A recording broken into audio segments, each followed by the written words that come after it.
Municipal ఎన్నికల్లో కాంగ్రెస్ ఆధిక్యం కొనసాగుతోంది. రాష్ట్ర వ్యాప్తంగా 116 మున్సిపాలిటీలు 7 కార్పొరేషన్ల పరిధిలో మున్సిపల్ ఎన్నికల ఓట్ల లెక్కింపు కొనసాగుతోంది. ప్రస్తుతం కౌంటింగ్ సరళికి సంబంధించి ఓవరాల్ అప్డేట్స్ అందించడానికి మా ప్రతినిధి అజీం సిద్ధంగా ఉన్నారు. అజీం, రాష్ట్ర వ్యాప్తంగా కూడా అధికార కాంగ్రెస్ పార్టీకి అయితే ప్రస్తుతానికైతే మెజార్టీలో స్థానాలు వస్తున్నట్టు మనకు కనిపిస్తున్నాయి. కానీ ఏదైతే ఎగ్జిట్ పోల్స్ వచ్చినటువంటి అంచనాలకు ప్రస్తుతం వస్తున్నటువంటి రిజల్ట్స్కి అయితే కాస్త తేడా కనిపిస్తుంది. అయితే ప్రధాన ప్రతిపక్ష పార్టీ బీఆర్ఎస్ అలాగే బీజేపీ పార్టీలకు సైతం కొన్ని స్థానాలు ఏదైతే వస్తున్నట్టు కూడా ఏదైతే మనకు ప్రస్తుతం వస్తున్న రిజల్ట్తో చూస్తే అర్థమవుతుంది. అయితే ఏదేమైనా ప్రస్తుతం అధికారంలో కాంగ్రెస్ పార్టీ ఉంది, ఏదైతే ఆ ఫ్లెక్సిబిలిటీ ఉంటుంది కాబట్టి ఖచ్చితంగా ప్రస్తుతం అయితే అధికార పార్టీకి అయితే ఎక్కువ స్థానాలు అయితే కైవసం చేసుకుంటుంది. కానీ ప్రధానంగా యాదగిరిగుట్ట, కరీంనగర్, నిజామాబాద్, ఇబ్రాహీంపట్నము అలాగే ఇటు మన మహబూబ్నగర్లో కూడా చూసినట్టయితే అటు నారాయణపేట ఇలాంటి కొన్ని మున్సిపాలిటీల్లో మాత్రం కొంత బీఆర్ఎస్ బీజేపీ ప్రభావం ఎక్కువగా కనిపిస్తున్నట్టుంది. సో మిగతా చోట్ల మాత్రం ప్రధానంగా వరంగల్, నల్గొండ ఇలాంటి ప్రాంతాలలో పూర్తి స్థాయిలో కూడా ఏదైతే అధికార కాంగ్రెస్ పార్టీ పట్టు సాధిస్తున్నట్టు కనిపిస్తుంది. సో ప్రధానంగా త్రిముఖ పోరు అయితే కొంత కనిపిస్తుంది. దాంట్లో ఫస్ట్ ప్లేస్లో కాంగ్రెస్, సెకండ్ ప్లేస్లో బీఆర్ఎస్, థర్డ్ ప్లేస్లో బీజేపీ ఉన్నట్టయితే మనకు చాలా స్పష్టంగా ఫిగర్స్ చూస్తే తెలుస్తుంది. అయితే ఆ కౌంటింగ్ ప్రారంభమై కొద్దిసేపే అవుతుంది కాబట్టి ఫిగర్స్ని మనం ఇప్పుడే పూర్తి స్థాయిలో కూడా ఏదైతే క్లారిటీగా చెప్పలేము. సో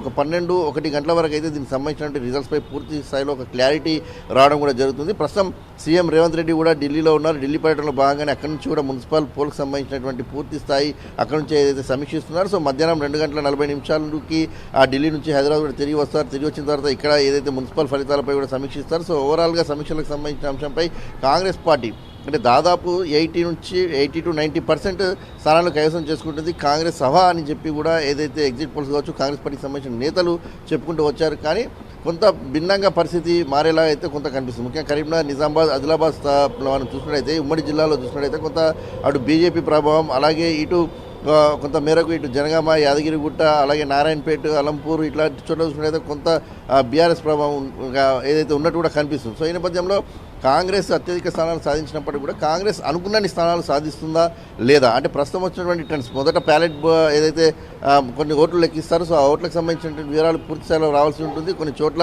ఇంకా క్లారిటీ రావాల్సిన పరిస్థితి కూడా ఉంది. సో ఓవరాల్గా 2581కి సంబంధించినటువంటి మున్సిపాలిటీల వార్డులకు సంబంధించిన ఫలితాలు ప్రస్తుతం కాంగ్రెస్ లీడ్లో కొనసాగుతుంది. అలాగే కార్పొరేషన్కి సంబంధించి 7 కార్పొరేషన్లకు సంబంధించి సుమారు 414 డివిజన్లు ఏవైతే ఉన్నాయో ఆ డివిజన్లలో కాంగ్రెస్ ప్రస్తుతానికి అయితే ఆధిక్యం కొనసాగిస్తుంది. కానీ ఏదైతే ఎగ్జిట్ పోల్స్లో వచ్చినటువంటి బీజేపీకి మరీ తక్కువగా అలాగే బీఆర్ఎస్ మరీ తక్కువ స్థాయిలో ఉంటుందనే అంచనాలు అయితే ప్రస్తుతం ఉన్నటువంటి ట్రెండింగ్ చూస్తే అలా కనిపించడం లేదు. సో ఈ పూర్తి స్థాయి ట్రెండింగ్ విషయంలో తెలుసుకోవాలంటే మాత్రం ఖచ్చితంగా మధ్యాహ్నం 12 దాటిన తర్వాత దీనిపై పూర్తి స్థాయి క్లారిటీ వచ్చేటువంటి అవకాశం ఉంటుంది. మరి కాంగ్రెస్ అనుకున్నట్టుగా కాంగ్రెస్ భావించినట్టుగా ఎగ్జిట్ పోల్స్ చూపించినట్టుగా కాంగ్రెస్ పార్టీ హవా కొనసాగుతుందా, 80 to 90% సీట్లు కాంగ్రెస్ పార్టీకి వస్తుందా, లేదంటే బీఆర్ఎస్ బీజేపీ కూడా ఏదైతే కొన్ని స్థానాలు సాధించి కాంగ్రెస్కి ధీటుగా నిలుస్తాయి. ఎందుకంటే గతంలో మనం చూసినట్టు సర్పంచ్ ఎన్నికల్లో పార్టీకి సంబంధించిన సింబల్ ఉండదు.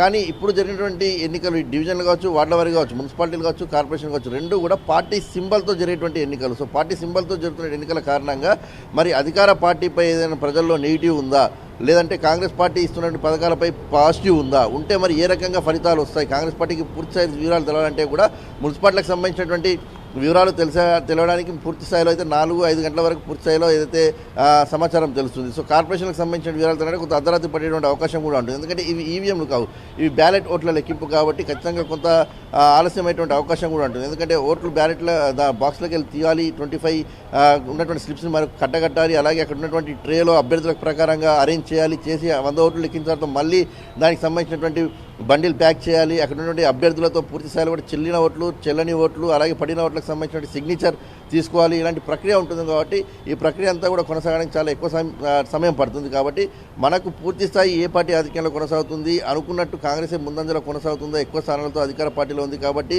లేదంటే బీఆర్ఎస్ కూడా ఇదైతే పార్టీ సింబల్పై గెలిచేటి ఎన్నికలు కాబట్టి తమకు మేము అనుకున్న దానికంటే ఎక్కువ ఓట్లు వస్తున్నాయని చెప్పి వారు ఏదైతే భావిస్తున్నారో అలాంటి ప్రభావం కనిపిస్తుందా, మరి బీజేపీ రాష్ట్రంలో పుంజుకుంటుంది, మేము ఖచ్చితంగా రానున్న ఎన్నికల్లో మేమే అధికారం చెప్పుకుంటున్న బీజేపీ ప్రభావం కూడా ఈ మున్సిపల్ ఎన్నికల్లో కనిపిస్తుందా, ఇవన్నీ పూర్తి స్థాయిలో క్లారిటీగా తెలవాలంటే మాత్రం మధ్యాహ్నం 1 గంటల తర్వాత దీనిపై ఒక పూర్తి స్థాయి క్లారిటీ వచ్చేటువంటి అవకాశం మనకు కనిపిస్తుంది. సాయిరామ్. రైట్ అజీం.